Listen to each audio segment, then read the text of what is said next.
ទស្សនៈទី76រស់នៅឲ្យដូចជាអ្នកនឹងស្លាប់នៅថ្ងៃស្អែករៀនឲ្យដូចជាអ្នកនឹងរស់នៅជារៀងរហូត Live as if you were to die tomorrow Learn as if you were to live forever មហាថ្មគុន្ធីមេដឹកនាំចលនាអហិង្សាឥណ្ឌាប្រសិនបើអ្នកបានដឹងថាអ្នកនឹងស្លាប់នៅថ្ងៃស្អែកប៉ុន្តែអ្នកមិនទាន់បានសម្រេចកិច្ចការអ្វីមួយជាដុំកំភួននៅក្នុងជីវិតរបស់អ្នកនៅឡើយទេអ្នកនឹងមានអារម្មណ៍យ៉ាងណាប្រកបណាស់អ្នកនឹងមានអារម្មណ៍សោកស្ដាយនិងព្យាយាមបួងសួងកុំឲ្យថ្ងៃស្អែកនោះធ្វើដំណើរមកដល់ហើយអ្នកក៏នឹងខំប្រឹងធ្វើអ្វីម្យ៉ាងដែលមានតម្លៃបំផុតនៅថ្ងៃនេះផងដែរអាស្រ័យហេតុនេះនៅពេលដែលអ្នកចំណាយពេលរស់នៅជារៀងរាល់ថ្ងៃដោយប្រកាន់យកនៅការគិតថាអ្នកនឹងស្លាប់នៅថ្ងៃស្អែកអ្នកប្រកាសជាខំប្រឹងប្រែងធ្វើអ្វីដែលមានតម្លៃនិងមានប្រយោជន៍ជារៀងរាល់ថ្ងៃហើយអ្នកក៏មិនហ៊ានចំណាយពេលខ្ជះខ្ជាយចោលអាសាបងដែរពលគឺអ្នកនឹងផ្ដល់តម្លៃទៅឲ្យគ្រប់វិនាទីដែលអ្នកកំពុងដកដង្ហើមជាពិសេសអ្នក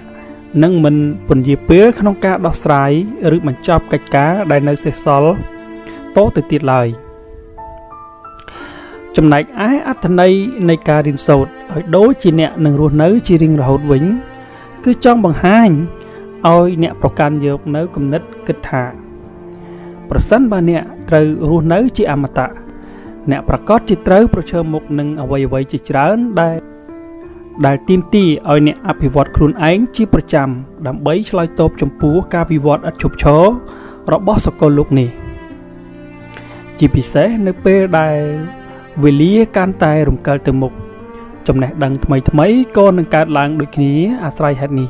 ប្រសិនបើអ្នកមិនខំប្រឹងរៀនសូត្រជាប្រចាំទេអ្នកប្រកាសជាខ្លាយទៅជាមនុស្សហួសកាលបរិច្ឆេទឬដែលមិនទាន់ការវិវត្តរបស់សកលលោកមិនខានឡើយទស្សនៈទី77ការអប់រំគឺជាអ្នកការពារសេរីភាពបានល្អជាងកងទ័ពទៅទៀតEducation is a better safeguard of liberty than a standing army Edward Everett អ្នកនយោបាយជនជាតិអាមេរិកសិទ្ធិនិងសេរីភាពគឺជាអ្វីដែលមនុស្សគ្រប់រូបត្រូវការនៅក្នុងជីវិតរបស់ខ្លួនព្រោះបើគ្មានរបស់ទាំងពីរយ៉ាងនេះទេពួកគេក៏អាចធ្វើអ្វីដែលស្របតាមឆន្ទៈនិងការចង់បានរបស់ខ្លួនបានដោយសេរីដែរជាពិសេសមនុស្សគ្រប់ជាន់ថ្នាក់នៅក្នុងសកលលោកនេះអាចត្រូវរស់នៅក្នុងវិសមភាពសង្គមអាស្រ័យដោយបានមើលឃើញនៅគុណតម្លៃដ៏វិសេសវិសាលនៃសិទ្ធិនិងសេរីភាពបែបនេះហើយទើបមនុស្សគ្រប់រូបព្យាយាមប្រើគ្រប់មធ្យោបាយទាំងអស់ដើម្បីការពារវាឲ្យបានគង់វង្សបណ្ដាមធ្យោបាយទាំងឡាយនោះការអប់រំត្រូវបានចាត់ទុកជាមធ្យោបាយដ៏មានប្រសិទ្ធភាពជាងគេនិងមិនទាមទារឲ្យមានការបង្ហូរឈាមឬភាពខាតបង់អ្វីឡើយដោយដែលយើងបានដឹងរួចមកហើយថានៅពេលដែលប្រជាជននៃជាតិមួយទទួលបាននូវការអប់រំគ្រប់គ្រាន់ប្រជាជាតិនោះនឹងយល់អំពីសិទ្ធិនិងកាតព្វកិច្ចដែលពួកគេមាននឹងមិនបណ្ដោយឲ្យបុគ្គលណាមួយមកជិះជាន់ឬកេងប្រវ័ញ្ចពួកគេបានឡើយម្យ៉ាងទៀតនៅពេលដែលប្រជាជាតិគ្រប់រូបទទួលបានការអប់រំយ៉ាងពេញលេញរាល់ដំណោះស្រាយនៃបញ្ហានឹងប្រព្រឹត្តទៅដោយសន្តិវិធី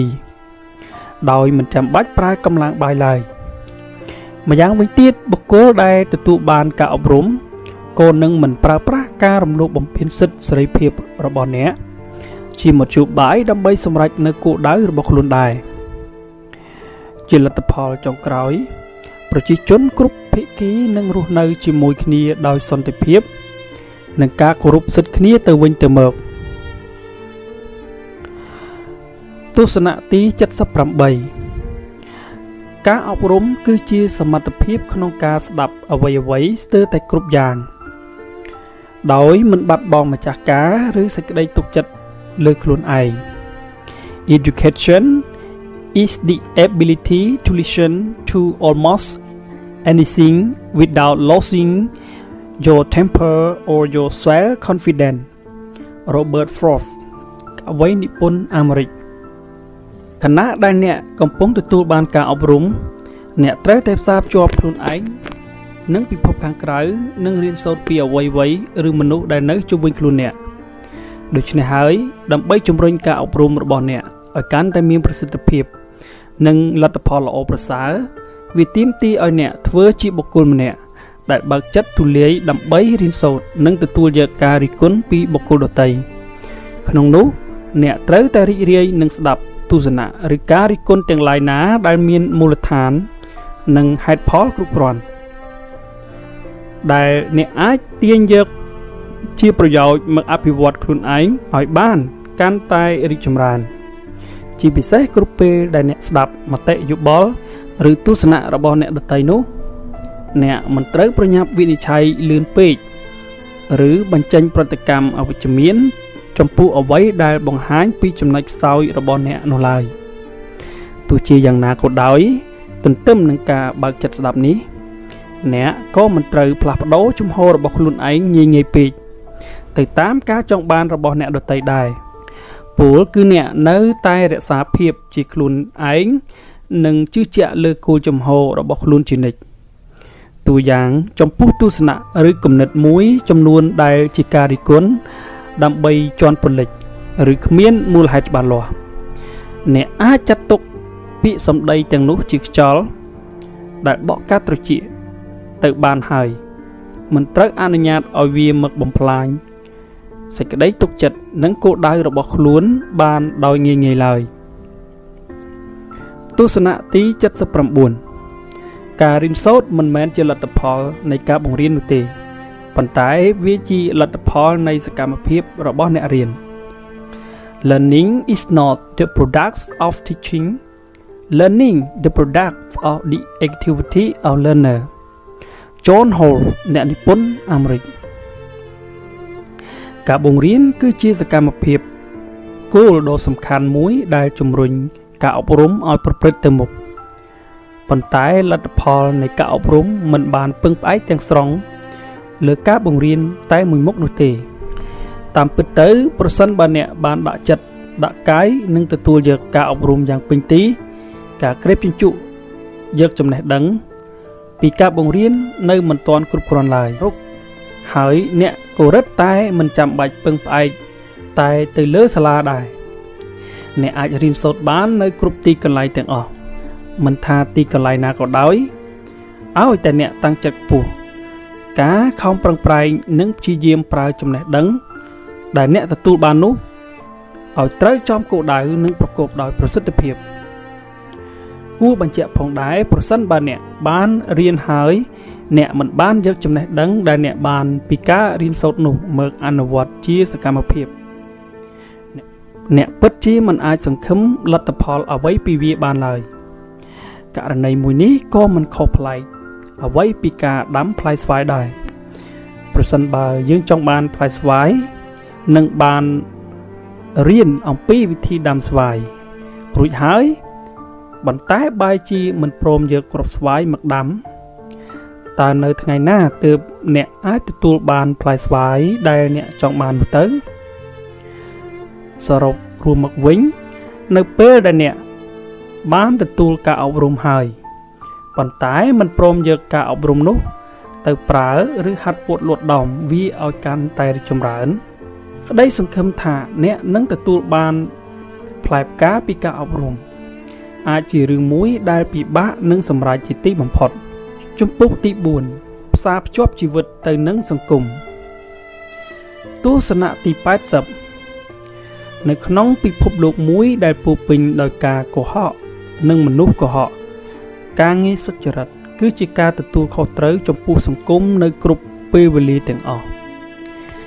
In a world of lie and lies and honest work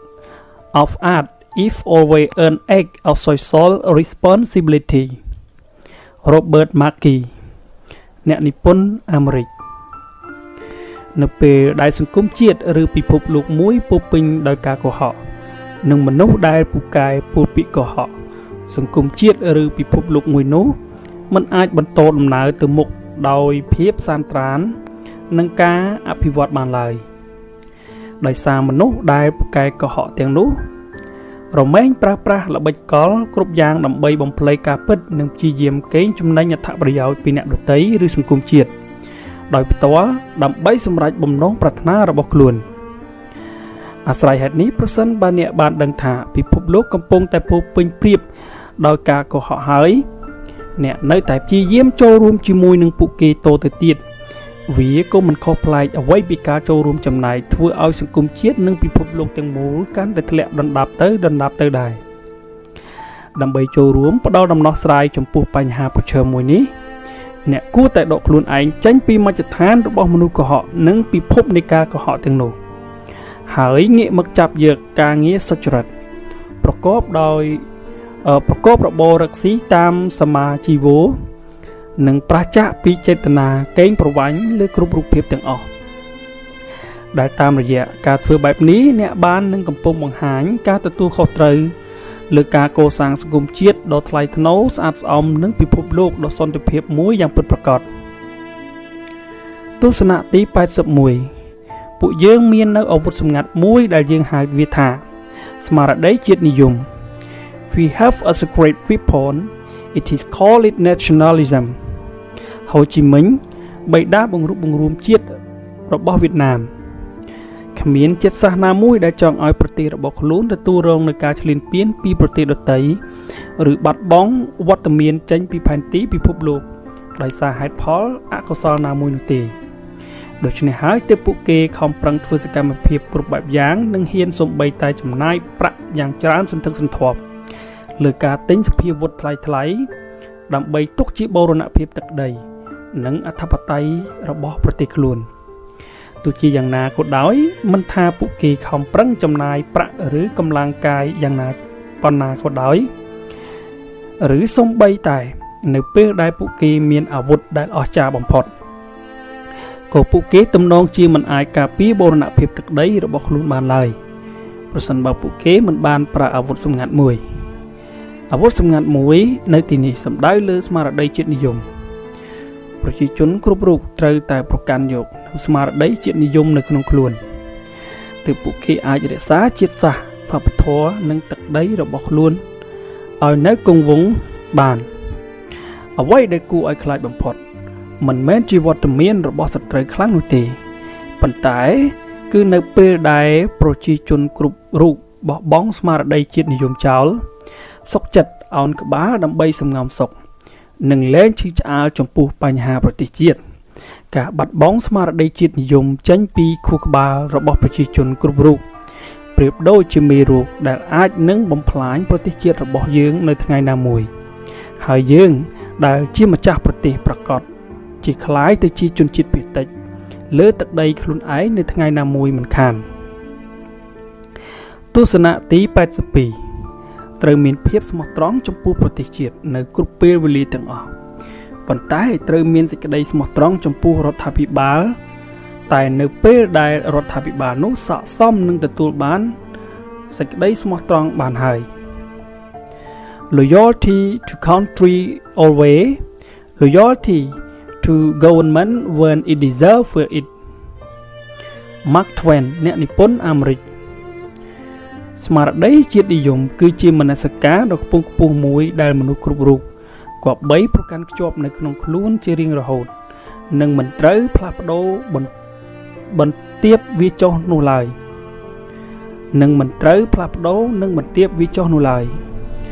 នៅគ្រប់ស្ថានភាពទាំងអស់មិនថាតែនៅពេលដែលប្រទេសជាតិរបស់អ្នកធ្លាក់ចុះឬមិនអាចផ្ដល់មកឲ្យនៅភាពសុខដុមរមនាគ្រប់គ្រាន់ក៏ដោយក៏អ្នកនៅតែត្រូវរក្សាភក្តីភាពជូនប្រទេសជាតិរបស់អ្នកជានិច្ចព្រោះស្មារតីស្នេហាជាតិនេះហើយដែលជាកាតាលីករដ៏សំខាន់ដែលនឹងជួយជំរុញប្រជាជនគ្រប់រូបឲ្យក្រោកឈរឡើងទាំងអស់គ្នាដើម្បីជំនះនៅរាល់ទុក្ខលំបាកទាំងឡាយនិងរួបរวมគ្នាកសាងសង្គមជាតិឡើងវិញបើយើងនិយាយចំពោះរដ្ឋាភិបាល ដូចដែលយើងបានដឹងរួចមកហើយថារដ្ឋាភិបាលមានតួនាទីសំខាន់ក្នុងការបម្រើប្រជាពលរដ្ឋនិងជាអ្នកនាំផ្លូវប្រជាពលរដ្ឋក្នុងការកសាងប្រទេសជាតិឲ្យមានភាពរីកចម្រើនប៉ុន្តែប្រសិនបើរដ្ឋាភិបាលមិនបានបំពេញតួនាទីរបស់ខ្លួនឲ្យបានស្របតាមឆន្ទៈនិងការសង្ឃឹមទុករបស់ប្រជាពលរដ្ឋនោះទេវាក៏គ្មានហេតុផលអ្វីដែលប្រជាពលរដ្ឋគ្រប់រូបត្រូវបន្តរក្សាភក្តីភាពឬផ្ញើជោគវាសនាលើរដ្ឋាភិបាលបែបនេះតទៅទៀតដែរអ្វីដែលប្រជាពលរដ្ឋគួរធ្វើគឺការស្វែងរកអ្នកដឹកនាំរដ្ឋាភិបាលថ្មីមួយផ្សេងទៀតដែលមានឆន្ទៈនិងបម្រើប្រជាពលរដ្ឋយ៉ាងពិតប្រាកដជាពិសេសរដ្ឋាភិបាលមួយនោះគឺត្រូវតែមានសេចក្តីស្មោះត្រង់ចំពោះប្រទេសជាតិផងដែរទើបរដ្ឋាភិបាលនិងប្រជាពលរដ្ឋអាចសហការពូដៃគ្នាបានកាន់តែប្រសើរដើម្បីកសាងប្រទេសជាតិទៅមុខជាមួយគ្នាទស្សនៈទី83ធ្វើជាមនុស្សល្អនិងធ្វើជាពលរដ្ឋល្អគឺជារឿងពីរដែលខុសប្លែកពីគ្នា It is not always the same thing to be a good man and a good citizen អារីស្តូតទស្សនៈវិទូក្រិកបុរាណនៅពេលដែលអ្នកប្រកាន់យកនៅអត្តចរិតល្អស្លូតបូតសុភាពរាបសារចេះគិតពិចារណាដឹងខុសត្រូវឬមានសេចក្តីស្មោះត្រង់ជាដើមអ្នកនឹងទទួលបាននាមជាមនុស្សល្អប៉ុន្តែនាមជាមនុស្សល្អមិនទាន់អាចបង្ហាញបានថាអ្នកគឺជាពលរដ្ឋល្អនោះទេព្រោះដើម្បីអាចคลายខ្លួនទៅជាពលរដ្ឋល្អបានវាទាមទារឲ្យអ្នកមានឆន្ទៈហ៊ានលះបង់ធ្វើសកម្មភាពនិងប្រកាន់ខ្ជាប់នៅមនសិការនិងស្មារតីជាតិនិយមខ្ពស់ជាងនេះមនុស្សមួយចំនួនបានព្យាយាមធ្វើខ្លួនឲ្យคล้ายទៅជាមនុស្សល្អដោយសារតែពួកគេរំពឹងថាវាអាចផ្ដល់មកឲ្យពួកគេនៅសេចក្តីសុខផ្លូវចិត្តនិងការស្រឡាញ់រាប់អានយ៉ាងស្មោះស្ម័គ្រពីអ្នកដទៃប៉ុន្តែនៅពេលដែលអ្នកព្យាយាមធ្វើខ្លួនឲ្យคล้ายទៅជាពលរដ្ឋល្អអ្នកសង្ឃឹមថាអ្នកនឹងចូលរួមកសាងសង្គមជាតិឲ្យបានកាន់តែរីកចម្រើនព្រមទាំងចូលរួមជួយការពារជាតិឲ្យគេចផុតពីការរំលោភបំពាននានាឬការបាត់បង់អធិបតេយ្យភាពមនុស្សល្អអាចនឹងបង្ហាញចេញនៅទង្វើល្អរបស់ខ្លួនដើម្បីទទួលបាននៅអត្ថប្រយោជន៍សម្រាប់ខ្លួនឯងមកវិញប៉ុន្តែពលរដ្ឋល្អហ៊ានលះបង់អត្ថប្រយោជន៍តខ្លួនដើម្បីប្រយោជន៍រួមលើសពីនេះទៅទៀតមនុស្សល្អមួយចំនួនប្រហែលជាព្យាយាមរត់គេចចេញពីមនុស្សអាក្រក់ប៉ុន្តែពលរដ្ឋល្អព្យាយាមកម្ចាត់មនុស្សអាក្រក់និងអំពើទុច្ចរិតចេញពីសង្គមជាតិរបស់ខ្លួននិងតែងតែប្រាថ្នាចង់ឃើញវឌ្ឍនភាពនៃសង្គមជាតិរបស់ខ្លួនជានិច្ចពេលខ្លះទៀតពួកគេក៏សម្រេចចិត្តបោះបង់ចោលនៅក្តីស្រមៃរបស់ខ្លួនដើម្បីធ្វើសកម្មភាពទូទៅដែលមនុស្សបាននឹងកំពុងធ្វើដោយមិនបានគិតពិចារណាឲ្យល្អិតល្អន់ឬព្យាយាមឲ្យអស់ពីសមត្ថភាពការធ្វើបែបនេះមិនមែនជាសញ្ញាណមួយដ៏ល្អអ្វីឡើយព្រោះអ្វីដែលមនុស្សភាគច្រើនធ្វើមិនប្រកាសថាសុទ្ធសឹងតែជារឿងត្រឹមត្រូវទាំងអស់នោះទេពេលខ្លះមនុស្សយើងអាចនឹងនិយមធ្វើអ្វីមួយតាមគ្នាដោយសារតែកិច្ចការនោះផ្ដល់មកឲ្យពួកគេនៅភាពងាយស្រួលនិងផលចំណេញឆាប់រហ័ស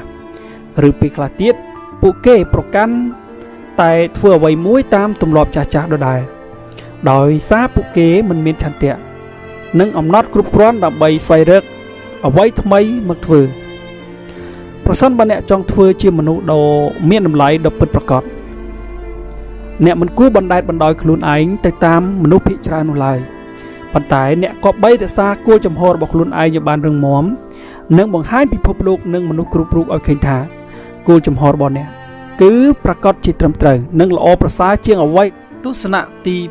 84កុំដើរតាមមនុស្សភាគច្រើនប៉ុន្តែត្រូវធ្វើឲ្យមនុស្សភាគច្រើនដើរតាមអ្នកវិញ Don't follow the crowd let the crowd follow you Margaret Thatcher អតីតនាយករដ្ឋមន្ត្រីអង់គ្លេសមនុស្សស្ទើរតែទាំងអស់នៅក្នុងពិភពលោកយើងនេះនៅតែប្រកាន់ខ្ជាប់នៅផ្នត់គំនិតថាអ្វីដែលមនុស្សភាគច្រើនធ្វើរមែងជារឿងដែលត្រឹមត្រូវដូច្នេះហើយពួកគេមិនសូវជឿជាក់លើអ្វីដែលខ្លួនឯងចង់ធ្វើប៉ុន្មានឡើយ ប្រសិនរឿងមួយនោះមិនស្របតាមគំនិតឬទំនួលរបស់មនុស្សភាគច្រើនពេលខ្លះទៀតពួកគេក៏សម្រេចចិត្តបោះបង់ចោលនៅសេចក្តីស្រមៃរបស់ខ្លួនដើម្បីធ្វើសកម្មភាពទូទៅដែលមនុស្សបាននឹងកំពុងធ្វើដោយមិនគិតពិចារណាឲ្យល្អិតល្អន់ឬព្យាយាមឲ្យអស់ពីសមត្ថភាពការធ្វើបែបនេះមិនមែនជាសញ្ញាណមួយដ៏ល្អឡើយព្រោះអ្វីដែលមនុស្សភាគច្រើនធ្វើមិនប្រកាសថាសុទ្ធសឹងតែជារឿងត្រឹមត្រូវទាំងអស់នោះទេពេលខ្លះមនុស្សយើងអាចនឹងនិយមធ្វើអ្វីមួយតាមគ្នាដោយសារតែកិច្ចការទាំងនោះផ្ដល់មកឲ្យពួកគេនូវភាពងាយស្រួលនិងផលចំណេញឆាប់រហ័សឬពេលខ្លះទៀតពួកគេគ្រាន់តែធ្វើអ្វីមួយតាមទម្លាប់ចាស់ដដែលដោយសារពួកគេមិនមានឆន្ទៈនិងអំណត់គ្រប់គ្រាន់ដើម្បីស្វែងរកអ្វីថ្មីមកធ្វើ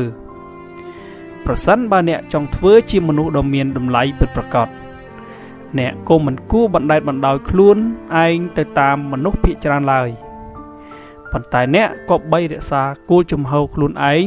ឲ្យបានរឹងមាំនិងបង្ហាញពិភពលោកនិងមនុស្សគ្រប់រូបឲ្យឃើញថាគោលជំហររបស់អ្នកគឺពិតជាត្រឹមត្រូវនិងល្អប្រសើរជាងអ្វីដែលពួកគេធ្លាប់ធ្វើនោះពួកគេនឹងងាកមកដើរតាមអ្នកវិញជាក់ជាមិនខានសូមចងចាំថាអ្នកមានសិទ្ធិជ្រើសរើសរវាងការធ្វើជាអ្នកដឹកនាំនិងអ្នកដើរតាម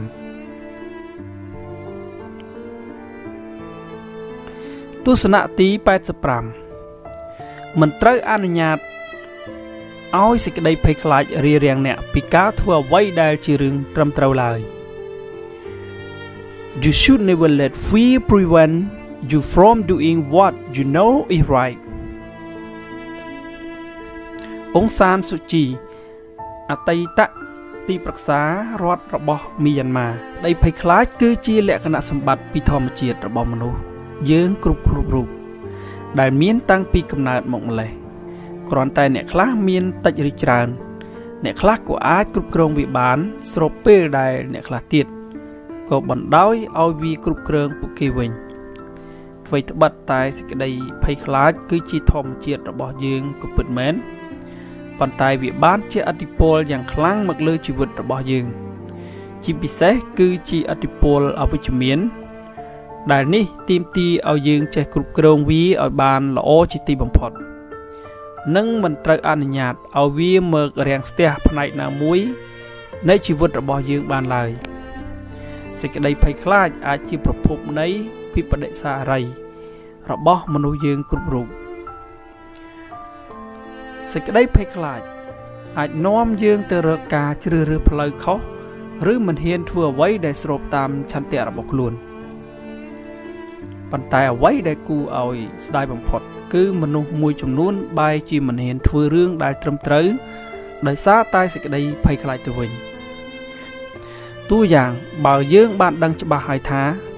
ការតស៊ូដើម្បីសិទ្ធិសេរីភាពគឺជាចលនាមួយដ៏សំខាន់ដើម្បីធានានូវសន្តិភាពនិងវឌ្ឍនភាពរបស់មនុស្សគ្រប់រូបនៅក្នុងសង្គមប៉ុន្តែដោយសារតែអារម្មណ៍ភ័យខ្លាចចំពោះហានិភ័យដែលយើងអាចនឹងប្រឈមមុខដូចជាការគំរាមកំហែងសុវត្ថិភាពផ្ទាល់ខ្លួនឬភាពរង្គោះរង្គើផលប្រយោជន៍ផ្ទាល់ខ្លួនជាដើមមនុស្សជាច្រើនក៏បានដកថយពីចលនាទាមទារសិទ្ធិសេរីភាពជូនខ្លួនឯងនិងប្រជាជាតិទាំងមូលហើយទ្រាំសំងំរស់នៅដូចចាបក្នុងសម្បុកនិងអនុញ្ញាតឲ្យការរំលោភបំពាននានាបន្តកើតមានឡើងក្នុងសង្គមតទៅទៀតទស្សនៈទី86គុកដ៏ពិតប្រាកដគឺសេចក្តីភ័យខ្លាចហើយសេរីភាពដ៏ពិតប្រាកដគឺសេរីភាពនៅពេលដែលអ្នកបានងើបចេញពីសេចក្តីភ័យខ្លាច Real prison is fear and the only real freedom is freedom from fear អង្សានស៊ូជីអតីតទីប្រឹក្សារដ្ឋមីយ៉ាន់ម៉ាសេចក្តីភ័យខ្លាចប្រៀបបីដូចជាគុកឥតជញ្ជាំងសម្រាប់ដាក់មនុស្សមួយចំនួននៅលើភពផែនដីយ៉ាងនេះដែលគ្មានសមត្ថភាពគ្រប់គ្រាន់នឹងរើបំរាស់ចេញពីវាមនុស្សដែលមានសេចក្តីភ័យខ្លាចច្រើនមិនអាចធ្វើអ្វីឲ្យកើតជាប្រយោជន៍បានឡើយព្រោះពួកគេខ្លាចបរាជ័យខ្លាចខុសខ្លាចមនុស្សជុំវិញនិយាយអាក្រក់ពីខ្លួនរហូតដល់គេមិនហ៊ានធ្វើអ្វីសោះក្នុងជីវិត មនុស្សមានភាពភ័យខ្លាចមិនខុសពីមនុស្សជាប់គុកពិតប្រាកដឡើយព្រោះពួកគេគ្មានសេរីភាពក្នុងការចាប់ផ្ដើមធ្វើអ្វីដែលខ្លួនស្រឡាញ់ពេញចិត្តលើពីនេះទៅទៀតសូម្បីតែនៅពេលដែលពួកគេដឹងថាអ្វីមួយជារឿងខុសឆ្គងក៏ពួកគេមិនហ៊ានបញ្ឈប់រឿងមួយនោះដែរដោយសុខចិត្តទ្រាំឈើអោបដៃមើលនិងមិនដោយឲ្យភាពខុសឆ្គងនោះកើតឡើងចំពោះពួកគេនិងសង្គមបន្តទៅមុខទៀតអាស្រ័យហេតុនេះដើម្បីទទួលបានសេរីភាពពិតប្រាកដមនុស្សរាល់គ្នាត្រូវតែជំនះលើសេចក្តីភ័យខ្លាចឲ្យបានជាមុនសិនក្នុងការជំនះសេចក្តីភ័យខ្លាចនេះផងដែរអ្វីដែលយើងត្រូវចាប់ផ្ដើមធ្វើជាដំបូងនោះគឺហ៊ានចាប់ផ្ដើមធ្វើអ្វីដែលខ្លួនគិតថាมันអាចធ្វើអ្វីដែលខ្លួនស្រឡាញ់រៀនគិតវិជ្ជមានចំពោះជីវិតនិងបណ្ដុះស្មារតីតស៊ូព្យាយាមក្នុងជីវិតទស្សនៈទី87ការបង្កើតនូវជាតិសាសន៍មួយទាមទារនូវឆន្ទៈរបស់មនុស្សគ្រប់គ្នា Creating a nation requires the will of people Button អតីតនាយករដ្ឋមន្ត្រីអូស្ត្រាលី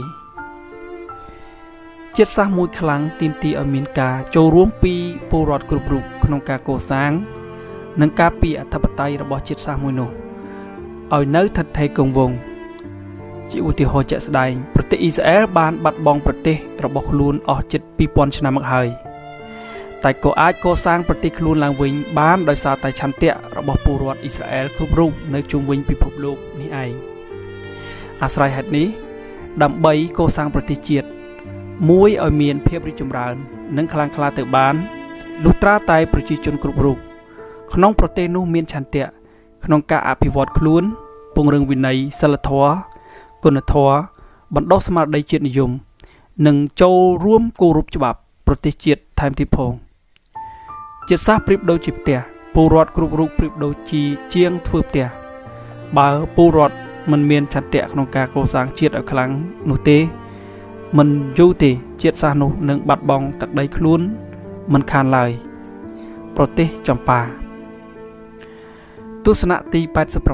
88នៅក្នុងសហគមន៍ទាំងអស់រមែងមានកិច្ចការដែលត្រូវបំពេញនៅគ្រប់ជាតិសាសន៍ទាំងអស់រមែងមានរបួសដែលត្រូវព្យាបាលនៅគ្រប់បេះដូងទាំងអស់រមែងមានធម៌ពលដើម្បីធ្វើរឿងទាំងនេះ In every community there is work to be done in every nation there are one to help in every heart there is the power to do it Marianne Williamson អ្នកនិពន្ធអាមេរិកសហគមន៍គឺជាបណ្ដុំនៃក្រុមមនុស្សជាច្រើនដែលរស់នៅជាមួយគ្នានិងមានកាតព្វកិច្ចដែលត្រូវបំពេញរៀងៗខ្លួនប៉ុន្តែស្ថិតក្រោមគោលដៅរួមតែមួយដូចគ្នានោះគឺការកសាងនិងអភិវឌ្ឍសហគមន៍នោះឲ្យមានភាពរីកចម្រើនទៅមុខទោះជាយ៉ាងណាក៏ដោយការរស់នៅរួមជាសហគមន៍មិនមែនសុទ្ធតែអាចប្រព្រឹត្តទៅមកបានដោយរហូតនោះទេព្រោះក៏មានករណីខ្លះដែលសហគមន៍អាចនឹងជួបប្រទះបញ្ហាប្រឈមណាមួយ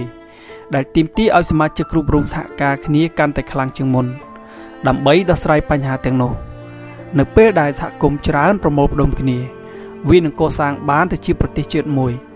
ហើយបើយើងនិយាយដល់ការបំពេញភារកិច្ចដើម្បីប្រទេសជាតិវិញវាហាក់មានទម្ងន់និងបន្ទុកជាងការងារសហគមន៍ទៅទៀត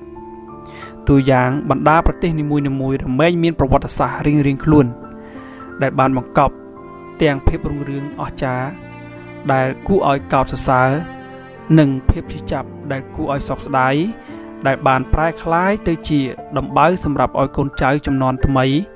ជួយព្យាបាលនិងព្យាយាមធ្វើយ៉ាងណាកុំឲ្យដំបៅនោះកើតឡើងជាថ្មីម្ដងទៀតក្រៅពីនេះប្រទេសជាតិខ្លះក៏ទទួលរងនៅដំបៅថ្មីដែលបង្កឡើងពីទំនាស់ជាតិសាសន៍ការបែកបាក់សាមគ្គីឬភាពអាត្មានិយមរបស់បុគ្គលមួយចំនួនជាដើមដែលទាមទារឲ្យកោសិកាសង្គមគ្រប់រូបខិតខំប្រឹងប្រែងឲ្យអស់ពីកម្លាំងកាយចិត្តប្រកបដោយឆន្ទៈមោះមុតក្នុងការដោះស្រាយបញ្ហាទាំងអស់នោះទស្សនៈទី89គ្រប់ជ័យជំនះទាំងអស់មានឪពុករាប់ពាន់នាក់ ប៉ុន្តែបរាជ័យគឺជាកូនកំព្រា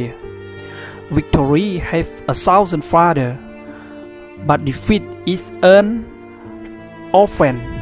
John F Kennedy ប្រធានាធិបតីអាមេរិកទី35នៅពេលដែលកិច្ចការអ្វីមួយសម្រេចបានជោគជ័យឬទទួលបានលទ្ធផលគួរជាទីមោទនៈមនុស្សគ្រប់រូបតែងតែអះអាងថាជ័យជំនះទាំងនេះជារបស់ខ្លួនឬខ្លួនជាផ្នែកមួយដែលបានធ្វើឲ្យជ័យជំនះមួយនោះកើតមានឡើងអ្នកខ្លះហ៊ានទាំងបំភ្លៃការពិតឬបង្កទំនាស់ជាមួយនឹងមនុស្សដែលស្ថិតនៅជុំវិញខ្លួនដើម្បីរក្សាជ័យជំនះមួយនោះជារបស់ខ្លួនតែម្នាក់គត់ផ្ទុយទៅវិញនៅពេលដែលកិច្ចការណាមួយទទួលរងបរាជ័យឬមិនអាចសម្រេចអ្វីទៅតាមការសង្ឃឹមទុកមនុស្សគ្រប់គ្នាបែរជាខំប្រឹងគេចវេះមិនទទួលស្គាល់បរាជ័យនោះឡើយឬទម្លាក់វា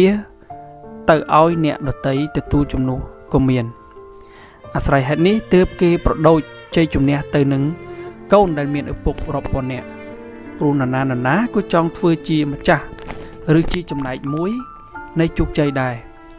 ផ្ទុយទៅវិញបរាជ័យគឺជាកូនកំព្រាដោយសារតែនរណាក៏ព្យាយាមរត់ចេញពីវាទាំងដែលតាមពិតទៅពួកគេជាអ្នកបង្កើតបរាជ័យនោះមកសោះអត្តន័យមួយផ្សេងទៀតនៅពេលដែលអ្នកទទួលបានជ័យជំនះឬភាពជោគជ័យនៅក្នុងជីវិតអ្នកផងដទៃនឹងព្យាយាមផ្សារភ្ជាប់ខ្លួនគេមករឹកអ្នកហើយក៏ខំប្រឹងច្នៃយកផលចំណេញឲ្យបានច្រើនបំផុតតាមដែលអាចធ្វើទៅបានពីភាពជោគជ័យរបស់អ្នកប៉ុន្តែបើអ្នកទទួលរងបរាជ័យវិញគេនឹងព្យាយាមគេចចេញទោះបីភាពបរាជ័យមួយនោះអាចនឹងជាចំណែកចូលរួមរបស់គេខ្លះក៏ដោយក៏គេនៅតែទុកឲ្យអ្នកទទួលខុសត្រូវនិងដោះស្រាយតែម្នាក់ឯងដែរទស្សនៈទី90ជ័យជំនះនៅក្នុងសង្គ្រាមមិនទាន់គ្រប់គ្រាន់ឡើយអ្វីដែលសំខាន់ជាងនេះគឺការរៀបចំឲ្យមាននូវសន្តិភាព It is not enough to win a war it is more important to organize the peace Aristotle ទស្សនៈវិទូក្រិកបុរាណនៅពេលដែលសង្គ្រាមកើតមានឡើងមិនថាវាត្រូវបានបង្កឡើងដោយសារហេតុផលអ្វីនោះទេ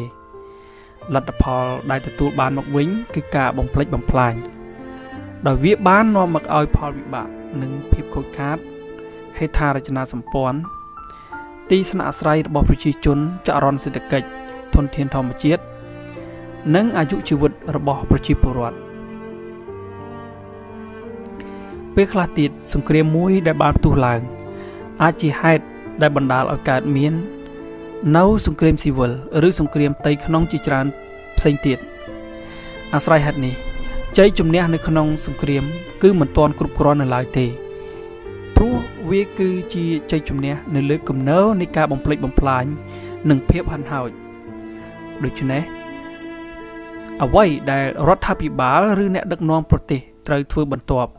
គឺការកសាងប្រទេសចេញពីគំនរបាក់បែកទាំងនោះឲ្យត្រឡប់មករកភាពប្រក្រតីឬភាពរីកចម្រើនជាថ្មីឡើងវិញ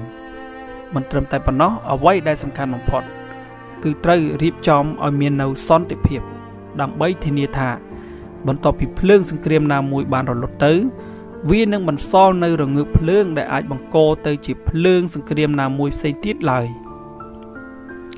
សន្តិភាពពិតប្រាកដគឺជាសន្តិភាពដែលកើតឡើងនៅពេលដែលប្រជាពលរដ្ឋគ្រប់រូបអាចរស់នៅក្នុងប្រទេសដោយភាពសុខសាន្តនឹងមិនទទួលរងនឹងការឈឺចាប់ដោយសារអ្វីមួយបន្តទៅទៀតទស្សនៈទី91នៅពេលដែលអ្នកមិនចាប់អារម្មណ៍រឿងនយោបាយមិនមែនមានន័យថានយោបាយនឹងមិនកេងចំណេញពីអ្នកឡើយ Just because you do not take an interest in politics doesn't mean politics won't take an interest in you ពេលរីក្លេសរដ្ឋបរោះក្រិចបុរាណ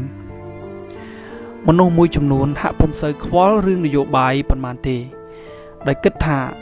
វាជាកិច្ចការរបស់អ្នកនយោបាយឬអ្នកដឹកនាំហើយខ្លួនគ្រាន់តែរស់នៅឲ្យមានក្តីសុខ នឹងមានប្រាក់ចំណូលគ្រប់គ្រាន់ដើម្បីយកមកចិញ្ចឹមជីវភាពគឺគ្រប់គ្រាន់ណាស់ទៅហើយការគិតបែបនេះបានបង្កប់នៅស្មារតីអាត្មានិយមនិងគ្មានការទទួលខុសត្រូវអ្វីឡើយចំពោះសង្គមជាតិរបស់ខ្លួនតាមពិតទៅរឿងនយោបាយគឺជាកិច្ចការដែលមនុស្សយើងគ្រប់គ្នាគួរយកចិត្តទុកដាក់និងចាប់អារម្មណ៍តាមដានឲ្យបានលម្អិតជាទីបំផុតដោយសារវាជាអ្នកកំណត់នៅជោគវាសនារបស់ប្រទេសជាតិយើងទាំងមូលអារីស្តូតអ្នកប្រាជ្ញបុរាណក្រិកធ្លាប់បានលើកឡើងថាមានតែសត្វប៉ុណ្ណោះដែលមិនខ្វល់ពីនយោបាយ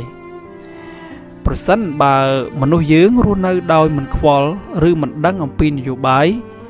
មិនតាមដានស្ថានភាពនានាដែលកំពុងកើតឡើងនៅក្នុងសង្គមវាមិនខុសប្លែកអ្វីពីមនុស្សដែលមានតែសម្បកខ្លួនប៉ុន្តែគ្មានចិត្តវិញ្ញាណនោះដែរម្យ៉ាងមនុស្សដែលមិនព្យាយាមឆ្វេងយល់អំពីនយោបាយ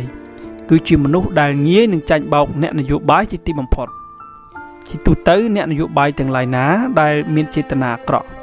ឬបង្កប់នៅល្បិចកលអ្វីមួយដើម្បីបំភាន់ការពិតពីសាធារណជន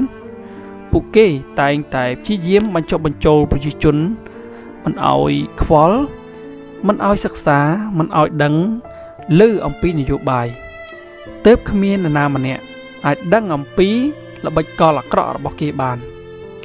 អាស្រ័យហេតុនេះប្រសិនបើយើងមិនចង់ធ្លាក់ខ្លួនទៅជាជនរងគ្រោះនៃនយោបាយយើងត្រូវតែចូលរួមតាមដាននិងគិតគូរអំពីនយោបាយទាំងអស់គ្នាអ្នកមិនចង់ពាក់ព័ន្ធនឹងនយោបាយប៉ុន្តែនយោបាយតែងតែជាប់ពាក់ព័ន្ធជាមួយអ្នកជានិច្ចទស្សនៈទី92អ្នកនយោបាយនិងខោកន្ទើបទឹកនោមគួរតែត្រូវបានផ្លាស់ប្ដូរជាប្រចាំដោយហេតុផលដូចគ្នា Politicians and deeper must be changed often and for the same reason Mark Twain អ្នកនិពន្ធអាមេរិកអ្នកនយោបាយគឺជាអ្នកកាន់ក្បាលម៉ាស៊ីនដឹកនាំប្រទេសជាតិមួយឲ្យមានវឌ្ឍនភាពទៅមុខឬចុះអន់ខ្សោយអាស្រ័យនឹងយុទ្ធសាស្ត្រនៃការគ្រប់គ្រងនិងមានភាពបត់បែនរបស់អ្នកនយោបាយម្នាក់ៗដែលទទួលបានការយកចិត្តពីប្រជាពលរដ្ឋក្នុងការដឹកនាំប្រទេសជាតិទោះជាយ៉ាងណាក៏ដោយប្រសិនបើប្រទេសមួយមានអ្នកដឹកនាំតែម្នាក់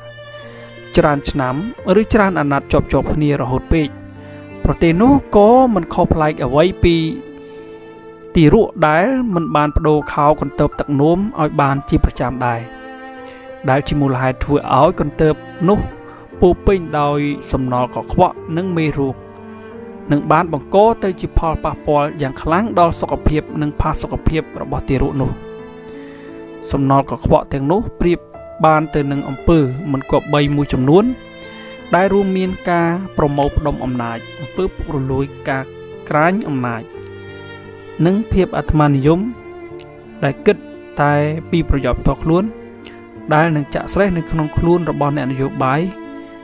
ដែលមិនត្រូវបានគេផ្លាស់ប្ដូរជាប្រចាំនោះជាលទ្ធផលបញ្ហាទាំងនេះនឹងបង្កជាភាពល្អកកដល់ប្រទេសជាតិព្រមទាំងរាំងស្ទះដំណើរការអភិវឌ្ឍផងដែរអាស្រ័យហេតុដូច្នេះហើយទើបនៅក្នុងលទ្ធិប្រជាធិបតេយ្យគេតម្រូវឬណែនាំប្រទេសជាតិមួយឲ្យផ្លាស់ប្ដូរអ្នកនយោបាយជាប្រចាំសេអ្នកនយោបាយទាំងឡាយណាដែលតម្កល់ប្រយោជន៍បុគ្គលខ្ពស់ជាងប្រយោជន៍ជាតិនៅបណ្ដាប្រទេសប្រជាធិបតេយ្យជាច្រើនបានបង្កើតច្បាប់ដើម្បីកំណត់អាណត្តិមេដឹកនាំប្រទេសជាដើមទស្សនៈទី93ប្រទេសជាតិមួយមិនគួរត្រូវបានវាយតម្លៃដោយផ្អែកលើការប្រព្រឹត្តចំពោះមនុស្សម្នាក់ដែលមានឋានៈខ្ពស់នោះទេប៉ុន្តែគួរតែផ្អែកលើការប្រព្រឹត្តរបស់ជាតិសាសន៍នោះចំពោះសាមញ្ញជនតូចតាច A nation should not be judged by how it treats its highest citizen but its lowest one Nelson Mandela អតីតប្រធានាធិបតីអាហ្វ្រិកខាងត្បូងប្រទេសជាតិមួយដែលត្រូវបានគេចាត់ទុកជារដ្ឋដ៏មានអានុភាពខ្លាំងក្លាគឺផ្ដើមចេញពីការចេះគិតគូរនិងយកចិត្តទុកដាក់ចំពោះប្រជាជនគ្រប់រូបដោយស្មើភាពគ្នារាប់ចាប់តាំងពីបុគ្គលតូចតាចឡើងទៅ ចំណែកឯប្រទេសមួយដែលពោពេញដោយមនុស្សដែលមានអំណាចក្នុងបរិមាណច្រើននិងសម្បូរនៅការជិះជាន់ការគៀបសង្កត់ឬការរំលោភបំពានសាមញ្ញជនតូចតាចដើម្បីបម្រើឲ្យផលប្រយោជន៍បុគ្គលមិនត្រូវបានគេចាត់ទុកថាជាប្រទេសខ្លាំងឡើយដូច្នេះហើយទើបយើងតែងតែកត់សម្គាល់ឃើញថាប្រទេសជាតិមួយដែលខ្លាំងពូកែរមែងផ្ដល់តម្លៃឲ្យប្រជាជនគ្រប់រូបដោយស្មើភាពគ្នានិងចេះកំណត់អំណាចមន្ត្រីធំក្នុងប្រទេសទាំងមូលព្រមទាំងយកចិត្តទុកដាក់និងផ្ដល់សិទ្ធិអំណាចដល់សាមញ្ញជនធម្មតាដែលមានឋានៈតូចតាចសូមចងចាំថាប្រជាជនគ្រប់រូបមិនថាស្ថិតនៅក្នុងមុខតំណែងឬវណ្ណៈណាមួយក៏ដោយសុទ្ធសឹងតែជាកោសិកាយ៉ាងសំខាន់ក្នុងការកសាងប្រទេសជាតិនីមួយៗឲ្យបានរឹងមាំឡើងដូច្នេះការយកចិត្តទុកដាក់ចំពោះតែប្រជាជនក្រុមណាមួយហើយបោះបង់ចោលក្រុមមួយផ្សេងទៀតក៏មិនខុសប្លែកអ្វីពីការប្រើប្រាស់កម្លាំងចលករនៅក្នុងប្រទេសមិនឲ្យអស់ពីសក្តានុពលរបស់វានោះដែរទស្សនៈទី94អ្នកស្រឡាញ់សន្តិភាពត្រូវតែដឹងអំពីរបៀបនៃការរៀបចំវាឲ្យមានប្រសិទ្ធភាពដោយអ្នកដែលស្រឡាញ់សង្គ្រាមThose who love peace must learn to organize effectively as those who love war. Martin Luther King មេដឹកនាំចលនាសិទ្ធិមនុស្សអាមេរិកមនុស្សដែលស្រឡាញ់សង្គ្រាមនិងចូលចិត្តបង្កវាឲ្យផ្ទុះឡើងរមែងជាមនុស្សដែលមានភាពឆ្លៀសវៃនិងពូកែខាងការរៀបចំយុទ្ធសាស្ត្រដើម្បីធ្វើយ៉ាងណាឲ្យសង្គ្រាមនោះផ្ទុះឡើងតាមសេចក្តីប្រាថ្នាព្រមទាំងអាចទទួលបានជ័យជំនះតាមការសង្ឃឹមទុកថែមទៀតផងជាទូទៅមនុស្សដែលស្រឡាញ់សង្គ្រាមគឺជាគូបដិបករបស់មនុស្សដែលស្រឡាញ់សន្តិភាពប្រសិនបើអ្នកគឺជាមនុស្សដែលស្រឡាញ់សន្តិភាពអ្នកមិនអាចមានភាពឆ្លៀសវៃទាបជាងឬរៀបចំយុទ្ធសាស្ត្របានអន់ជាងអ្នកបង្កើតសង្គ្រាមនោះឡើយព្រោះវាអាចបណ្ដាលឲ្យចេតនារក្សាសន្តិភាពរបស់អ្នកទទួលរងនៅបរាជ័យហើយសន្តិភាពដែលអ្នកប្រាថ្នាចង់បានឬខំប្រឹងដណ្ដើមវាមកយ៉ាងលំបាកបំផុតនោះវានឹងคล้ายទៅជាចំណីរបស់សង្គ្រាមវិញជាក់ជាពំខានសនៈទី95ប្រជាធិបតេយ្យមិនមែនគ្រាន់តែសំដៅលើសិទ្ធិនៅក្នុងការបោះឆ្នោតប៉ុណ្ណោះទេប៉ុន្តែវាសំដៅលើសិទ្ធិក្នុងការរស់នៅប្រកបដោយសេចក្តីថ្លៃថ្នូរ Democracy is not just the right to vote it is the right to live in dignity Naomi Klein អ្នកនិពន្ធកាណាដាសេចក្តីថ្លៃថ្នូរគឺជាលក្ខណៈសម្បត្តិមួយដ៏សំខាន់បំផុតនៅក្នុងស្មារតីនិងការរស់នៅរបស់មនុស្សយើងគ្រប់រូបនេះមានន័យថាមនុស្សម្នាក់ត្រូវបានគេឲ្យតម្លៃនិងគោរពចំពោះអ្វីដែលខ្លួនមានអ្វីដែលខ្លួនជឿជាក់និងរបៀបរស់នៅរបស់ពួកគេការរស់នៅដោយមានភាពថ្លៃថ្នូរគឺជាការរស់នៅដែលអាចជៀសផុតពីការបៀតបៀនលើសិទ្ធិនិងមិនមានការជិះជាន់ពីអ្នកមានអំណាចណាមួយនៅក្នុងសង្គមនោះទេលើសពីនេះទៅទៀតមនុស្សដែលប្រកបដោយសេចក្តីថ្លៃថ្នូរគឺជាមនុស្សដែលមានសិទ្ធិនិងអំណាចក្នុងការបញ្ចេញមតិឬផ្ដល់យោបល់ទៅតាមអ្វីដែលខ្លួនយល់ថាជារឿងត្រឹមត្រូវនៅក្នុងសង្គមប្រជាធិបតេយ្យសម័យទំនើបប្រជាជននៅក្នុងប្រទេសជាច្រើនមានសិទ្ធិសេរីភាពនិងអំណាចយ៉ាងពេញលេញហើយក៏មិនមែនមានតែសិទ្ធិនិងអំណាចនៅតែថ្ងៃបោះឆ្នោតប៉ុណ្ណោះទេចំពោះពលរដ្ឋដែលជាម្ចាស់នៃប្រទេសសង្គមប្រជាធិបតេយ្យសិទ្ធិនិងអំណាចរបស់ពួកគេត្រូវតែស្ថិតក្នុងដៃរបស់ពួកគេជាអចិន្ត្រៃយ៍ហើយប្រសិនបើសិទ្ធិនិងអំណាចទាំងនោះត្រូវបានរំលោភបំពានក្នុងរូបភាពណាក៏ដោយសង្គមមួយនោះមិនទាន់អាចហៅខ្លួនឯងថាជាប្រទេសប្រជាធិបតេយ្យដ៏ពេញលេញបានឡើយទស្សនៈទី96ឆន្ទៈនៅក្នុងការធ្វើអ្វីៗដើម្បីមនុស្សគ្រប់រូបគឺជាការធានាដល់ការរស់រានមានជីវិតនៃជាតិសាសន៍មួយ The will to work for everyone in the country is the best guarantee of national survival ព្រះបាទសម្ដេចព្រះបរិន្ទ្រមហាផ ភូមិពលអតលយៈដេជៈអតីតព្រះមហាក្សត្រថៃដំបូកដ៏ធំជាសម្បុកដ៏រឹងមាំរបស់ហ្វូងសត្វកណ្ដៀរជាច្រើនលានក្បាលរស់នៅធំធាត់និងបង្កាត់កូនចៅតជំនាន់អាចធន់នឹងកម្ដៅព្រះអាទិត្យកម្លាំងខ្យល់បក់ភ្លៀងផ្គររន្ទះដែលកើតមានឡើងបានត្បិតមានសត្វកណ្ដៀររាប់ពាន់ក្បាលបានពលីពេលវេលាទាំងកម្លាំងកាយចិត្តទាំងយប់ទាំងថ្ងៃដើម្បីកសាងបន្តិចម្ដងអ្នកដាំឈើថ្ងៃនេះនឹងផ្ដល់ម្លប់ដ៏ត្រជាក់ដល់មនុស្សជំនាន់ក្រោយនៅថ្ងៃខាងមុខរីឯជាតិសាសន៍មួយវិញអាចគង់វង្សនិងរីកចម្រើនជាដរាបបានត្បិតមានប្រជាជនជាអ្នកចេះដឹងមានឆន្ទៈមោះមុតជាអ្នកលះបង់ដើម្បីជាតិនិងប្រយោជន៍រួមអ្នកអាចគិតថាអ្នកកើតមកភ្លាមគឺទទេស្អាតគ្មានអ្វីទាំងអស់ប៉ុន្តែធាតុពិតអ្នកបានស្ពាយនៅកាតព្វកិច្ចដ៏មានកិត្តិយសមួយដើម្បីបំពេញរួចស្រេចទៅហើយនៅក្នុងជីវិតរបស់អ្នកក្នុងនាមជាជនជាតិមួយពលគឺកាតព្វកិច្ចនៅក្នុងការកសាងជាតិនិងសម្រាប់មនុស្សជំនាន់ក្រោយអ្នកជំនាន់មុនធ្វើដើម្បីអ្នកជំនាន់ក្រោយអ្នកជំនាន់ក្រោយធ្វើដើម្បីអ្នកជំនាន់ក្រោយទៀតហើយអ្នកជំនាន់ក្រោយទៀតនឹងបន្តធ្វើឥតឈប់ឈរដើម្បីធានាបាននូវភាពគង់វង្សនៃជាតិសាសន៍របស់ខ្លួនទស្សនៈទី97ជាតិមួយដែលបានបែកបាក់គ្នាត្រូវការសេចក្តីស្រឡាញ់ដើម្បីរួបរวมគ្នាឡើងវិញ A nation that is divided need love to be united Victor Dunshin ជាតិមួយដែលបានបែកបាក់គ្មានបណ្ដាលមកពីអ្វីផ្សេងក្រៅតែអំពីជំងឺអាត្មានិយមនៃប្រជាជនម្នាក់ដែលសំងំយករួចខ្លួននៅតែក្នុងផ្ទះនោះទេចំពោះក្តីស្រឡាញ់វាគ្រាន់តែជាពាក្យធម្មតាតែប៉ុណ្ណោះចំពោះមនុស្សទូទៅប៉ុន្តែសេចក្តីស្រឡាញ់នេះបានបង្កប់ដោយធម៌ពីរយ៉ាងនៅក្នុងនោះ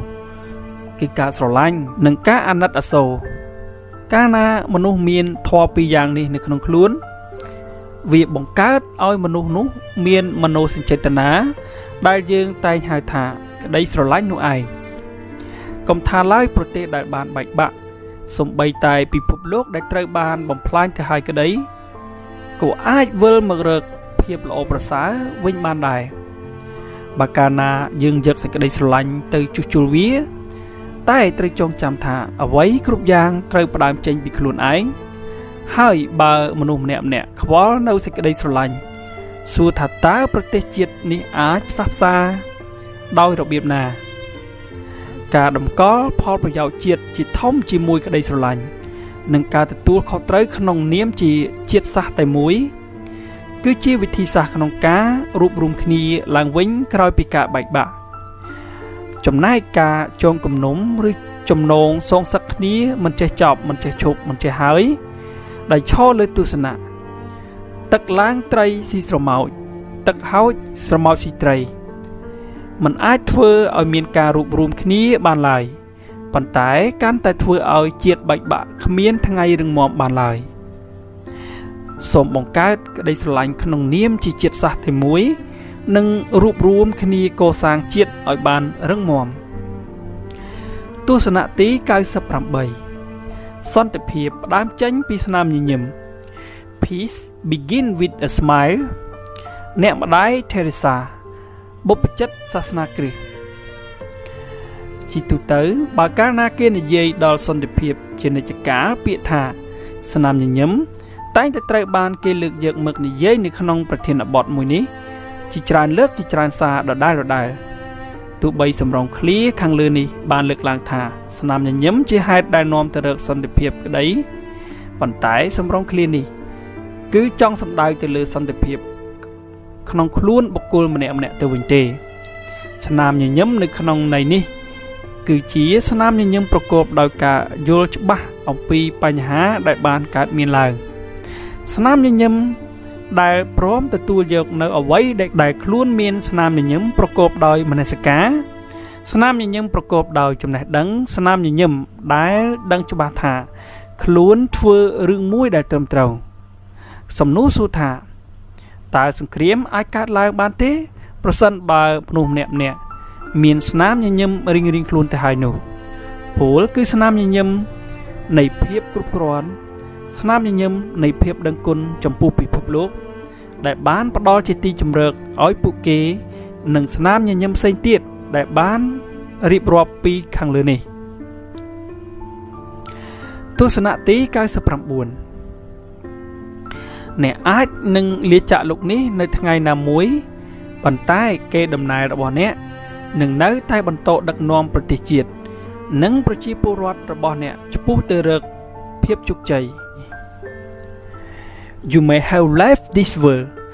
but your legacy will continue to guide the nation and your people through success លី ខ្វាន់ យូ អតីតនាយករដ្ឋមន្ត្រីសង្ហបុរីតាមរយៈទស្សនៈខាងលើយើងអាចយល់សេចក្តីបានថាលោកលី ខ្វាន់ យូ ចង់សម្ដៅចំពោះមេដឹកនាំប្រទេសដែលបានបង្កើតនៅគ្រឹះរឹងមាំនិងគំរូល្អៗក្នុងការរៀបចំនិងដឹកនាំប្រទេសឲ្យមានវឌ្ឍនភាពដូចជាការបណ្ដុះបណ្ដាលធនធានមនុស្សឲ្យខ្លាំងពូកែតាមរយៈវិស័យអប់រំការអភិវឌ្ឍវិស័យសេដ្ឋកិច្ចជាតិឲ្យរីកចម្រើនការពង្រឹងប្រព័ន្ធយុត្តិធម៌តាមរយៈការអនុវត្តច្បាប់និងការធ្វើកំណែទម្រង់វិស័យផ្សេងៗជាដើមដែលលំអានទាំងនេះហើយគឺជាកេរដំណែលដែលមេដឹកនាំគ្រប់រូបត្រូវបន្សល់ទុកឲ្យអ្នកបន្តវេនចុងក្រោយដើម្បីអាចយកទៅអនុវត្តនិងច្នៃប្រឌិតបន្ថែមឲ្យកាន់តែរីកចម្រើន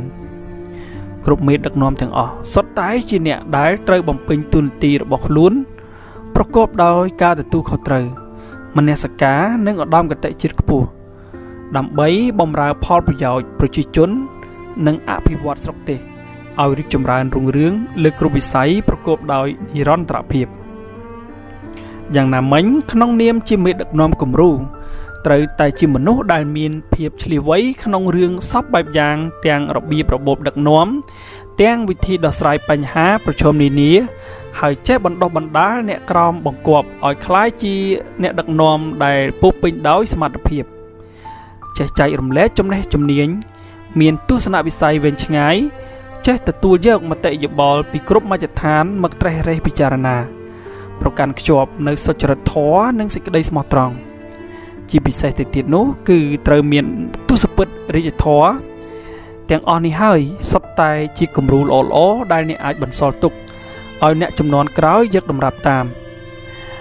ហើយនេះក៏ជាអ្វីដែលអ្នកបានកសាងទុកនៅកេរដំណែលនិងកេរ្តិ៍ឈ្មោះដ៏ក្រអូបទុកឲ្យខ្លួនឯងដែលបន្ទាប់ពីអស់ជីវិតទៅប៉ុន្តែបើកាលពីពេលនៅមានជីវិតនៅមានអំណាចប្រព្រឹត្តតែរឿងស្មោកគ្រោករំលោភបំពានធ្វើទុកបុកម្នេញអ្នកទន់ខ្សោយបំផ្លាញទ្រព្យសម្បត្តិជាតិប្រព្រឹត្តតែអំពើពុករលួយច្បាស់ណាស់បន្ទាប់ពីស្លាប់ទៅប្រកាសជាគ្មានអ្នកណាម្នាក់ចង់ចងចាំចង់រំលឹកឈ្មោះឡើយមានតែបន្សល់ទុកនៅកេរ្តិ៍ឈ្មោះដ៏ស្អុយរលួយសាយភាយក្លិនបញ្ច្រាស់ខ្យល់សល់តែភាពអាម៉ាស់ក្នុងប្រវត្តិសាស្ត្រតកូនតចៅតែប៉ុណ្ណោះនៅក្នុងលោកនេះគ្មានអ្វីមួយដែលថិតថេរគង់វង្សជាអមតៈឡើយរមែងវិនិច្ឆ័យសាបសូន្យទៅវិញជាធម្មតាឯជីវិតមនុស្សយើងម្នាក់ក៏ដូចគ្នាគង់តែស្លាប់ចាក់ចោលលោកនេះទៅដោយជៀសពុំផុតឡើយបន្សល់ទុកត្រឹមតែកេរ្តិ៍ឈ្មោះក្រអូបឬស្អុយតាមអំពើដែលខ្លួនធ្លាប់បានប្រព្រឹត្តតែប៉ុណ្ណោះដោយសុភាសិតខ្មែរបានពោលថាទុកទៅកំពុងនៅទស្សនៈទី100កុំសួរថាប្រទេសជាតិអាចធ្វើអ្វីខ្លះដើម្បីអ្នកប៉ុន្តែត្រូវសួរថាតើអ្នកអាចធ្វើអ្វីខ្លះដើម្បីប្រទេសជាតិ Ask not what your country can do for you Ask what you can do for your country John F Kennedy ប្រធានាធិបតីអាមេរិកទី35ប្រជាជនគឺជាកោសិការបស់សង្គមប្រជាជនម្នាក់ជាផ្នែកមួយនៃគ្រួសារហើយគ្រួសារមួយជាផ្នែកមួយរបស់សង្គមដែរផ្ទះរឹងមាំដោយសារមានគ្រឹះដ៏រឹងមាំពលគឺផ្ទះត្រូវការគ្រឹះដើម្បីជួយទ្រទ្រង់ហើយប្រទេសជាតិរឹងមាំក៏ដោយសារការទ្រទ្រង់របស់ប្រជាជនរបស់ខ្លួនដែរតើនឹងមានរឿងអ្វីកើតឡើង ប្រសិនបើប្រជាជនមិនបានคล้ายជាកោសិកាឬជាគ្រឹះសម្រាប់សង្គមតែคล้ายជាបន្ទុករបស់សង្គមខ្លួនទៅវិញនោះក្នុងនាមជាប្រជាជនខ្លាំងប្រជាជនពិតប្រាកដប្រជាជនថ្លៃថ្នូរនិងជាចំណែកពិតប្រាកដនៃសង្គមជាតិរបស់ខ្លួនប្រជាជនម្នាក់មិនគួរចិញ្ចឹមចិត្តនិងបាត់មនសិការចំពោះជាតិរបស់ខ្លួនឡើយប្រជាជនគួរតែគិតគូរអំពីរបៀបឬធ្វើយ៉ាងណាដើម្បីជួយប្រទេសជាតិរបស់ខ្លួនជាជាងធ្វើខ្លួនជាឆ្លើងបឺតជញ្ជក់ពីជាតិរបស់ខ្លួនវិញនោះទេប្រជាជនដែលមានគំនិតអាត្មានិយមឬជាប្រជាជនទន់ខ្សោយនឹងសួរទៅកាន់ប្រទេសជាតិរបស់ខ្លួនថាតើជាតិបានធ្វើអ្វីខ្លះដើម្បីខ្ញុំស្របពេលដែលប្រជាជនខ្លាំងនិងពិតប្រាកដនឹងសួរខ្លួនឯងថាតើខ្ញុំបានធ្វើអ្វីខ្លះដើម្បីប្រទេសជាតិប្រជាជនដែលសួរខ្លួនឯងនៅសំណួរណាមួយពួកគេនឹងធ្វើតាមនោះបើគេរងចាំតែជាតិផ្ដល់ឲ្យគេដោយមិនព្រមគិតអំពីរបៀបផ្ដល់ដល់ជាតិរបស់គេវិញនោះជាតិរបស់គេនឹងគ្មានថ្ងៃរឹងមាំបានឡើយ